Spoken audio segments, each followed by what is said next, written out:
You walk out to the tomato patch on a warm July morning. The dew is still hanging on the leaves, and there it is again, that dusty white film creeping up the bottom branches. Those bottom tomatoes split right down the side. The taste? Watery. Forgettable. You bought the fancy fungicide.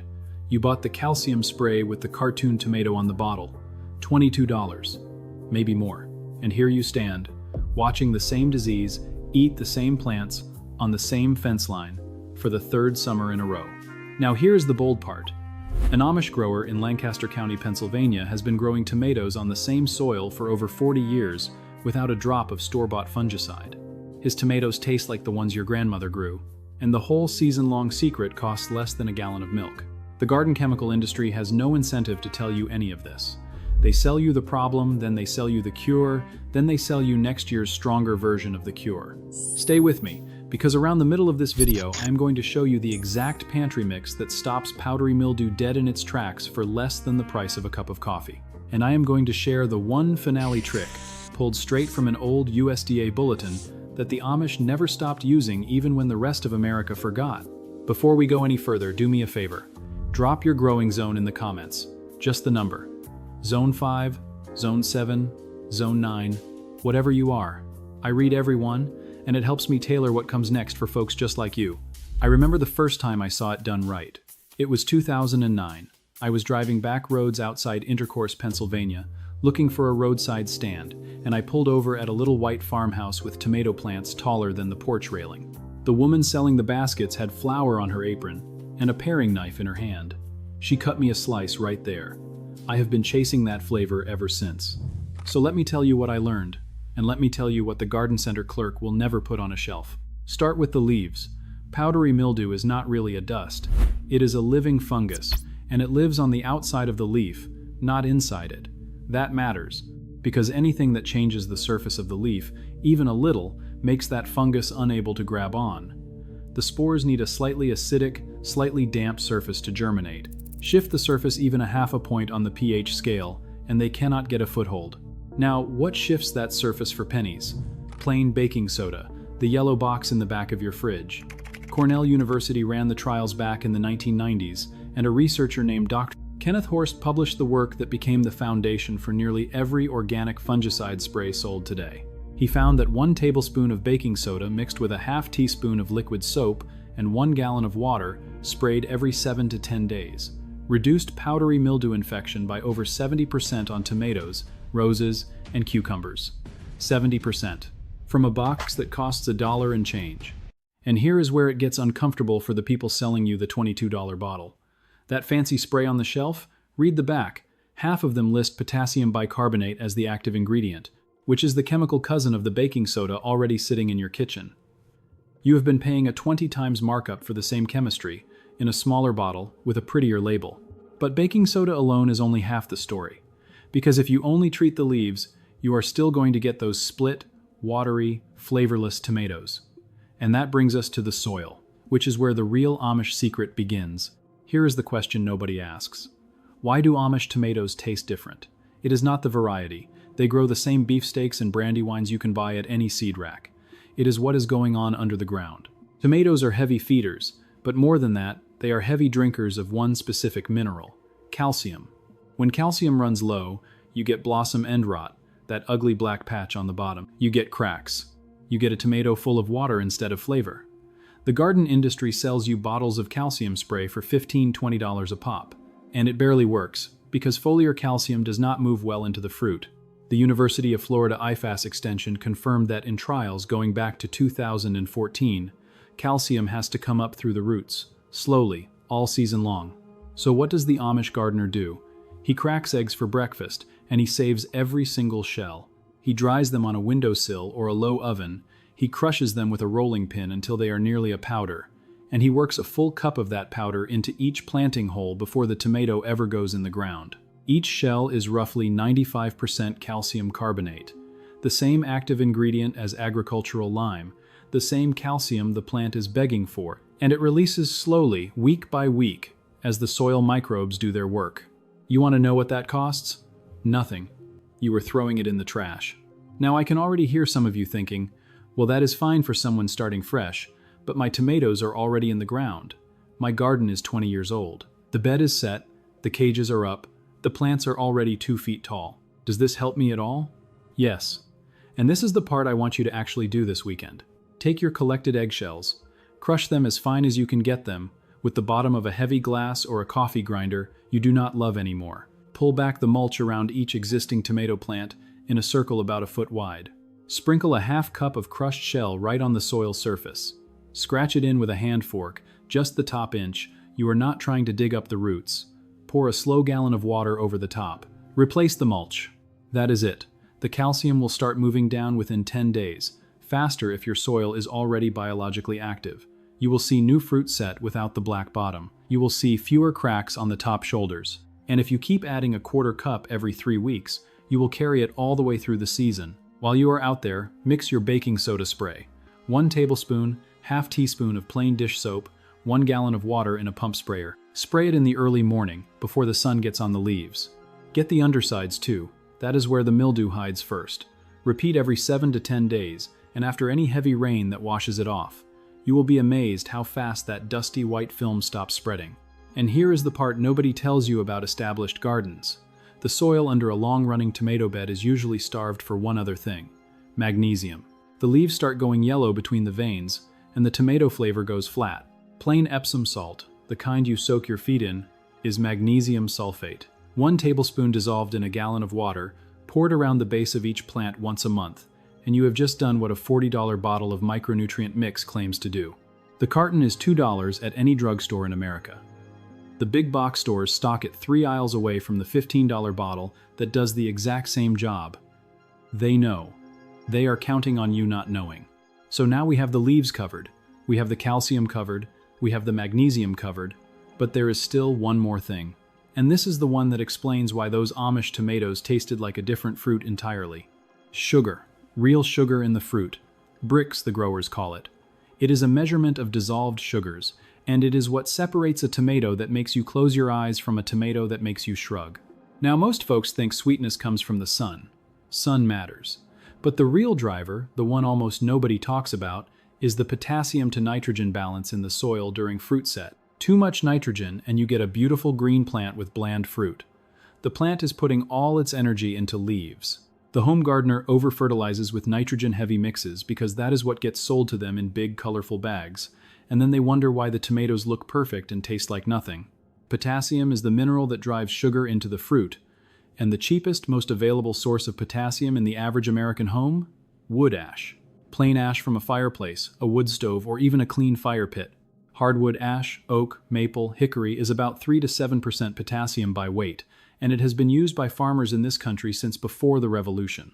1/2 cup of cooled, sifted hardwood ash, sprinkled around each tomato plant once when the first flowers appear, and again when the first fruit reaches the size of a golf ball. Scratch it in lightly, water it down, that is the trigger. The potassium moves up, the plant shifts gears, and the sugar starts loading into the fruit. A word of caution, because I want you to do this right. Do not use ash from charcoal briquettes. Do not use ash from painted or pressure-treated wood. And if your soil is already alkaline, above 7.5 on the pH scale, skip the ash and use a tablespoon of cream of tartar dissolved in a gallon of water instead. Cream of tartar is potassium bitartrate, straight from your spice rack, and it delivers the same mineral without changing your soil chemistry. Now you are starting to see the pattern. Every single one of these tricks costs less than $1 per plant for the entire season, and every single one of them has a $30 product on a shelf trying to replace it. This is not an accident. This is a whole industry built on the assumption that you do not know what your grandparents knew.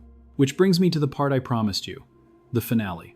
The one technique I found while digging through old USDA farmers' bulletins from the early 1900s, the ones the extension agents handed out at county fairs, back when most Americans still grew at least part of their own food.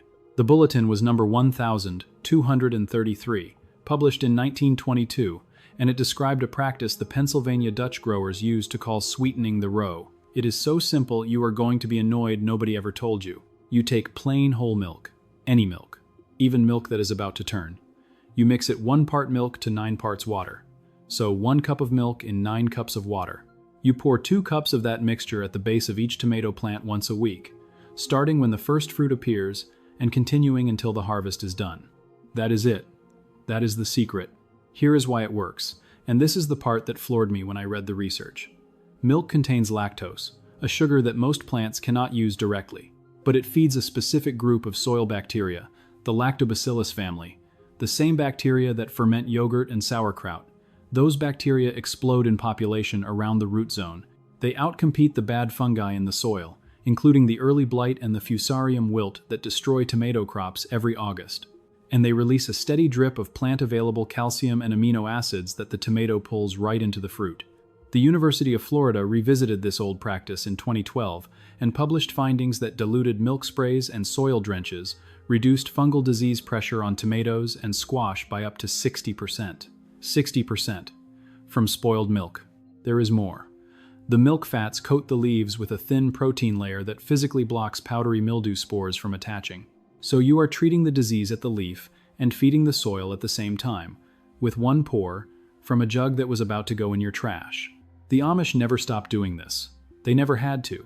They never bought the marketing in the first place. While the rest of America was being sold the latest miracle bottle, they were pouring sour milk on their tomato roots the same way their great-grandfathers did, and pulling in baskets of fruit that taste like memory. You can start this weekend. You do not need a single new product. You need a yellow box of baking soda, a carton of eggs you were already going to eat, a handful of cooled ash from your last fire, a jug of milk that is past its best date, and an old pump sprayer from the shed. Less than $5 total. For an entire season. For tomatoes that will stop you in your tracks the first time you bite one. And every bottle you do not buy is a vote. A small one, but a real one. Against an industry that has spent 50 years convincing American homeowners that the cheap things in their own kitchen could not possibly be as good as the expensive things on the shelf. You just got something back today, something that was quietly taken from you, one growing season at a time, by people who profited from your trust. You did not need to spend more, you needed to know more, and now you do. You are the kind of person who refuses to keep overpaying for what a pantry and a little patience already provide. You are the kind of person who would rather learn the old way than be sold the new way. That instinct is worth more than any product on any shelf. So here is what I want you to do. Drop your growing zone in the comments below.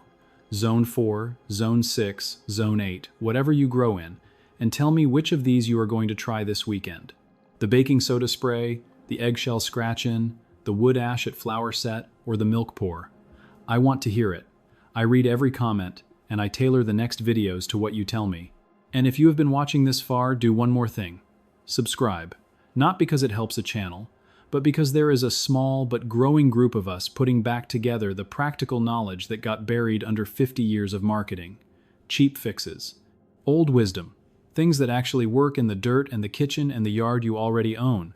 Next time, I am going to show you the one 50-cent pantry item the old-timers used to keep deer, rabbits, and squirrels out of the garden for an entire summer, without a single fence, a single spray, or a single shock wire.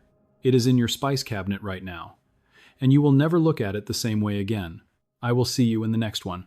Before you go, though, I want to leave you with a few more things that did not fit cleanly into the main rhythm of what we covered, because they matter, and because the people who taught me these methods would be disappointed if I sent you off without them.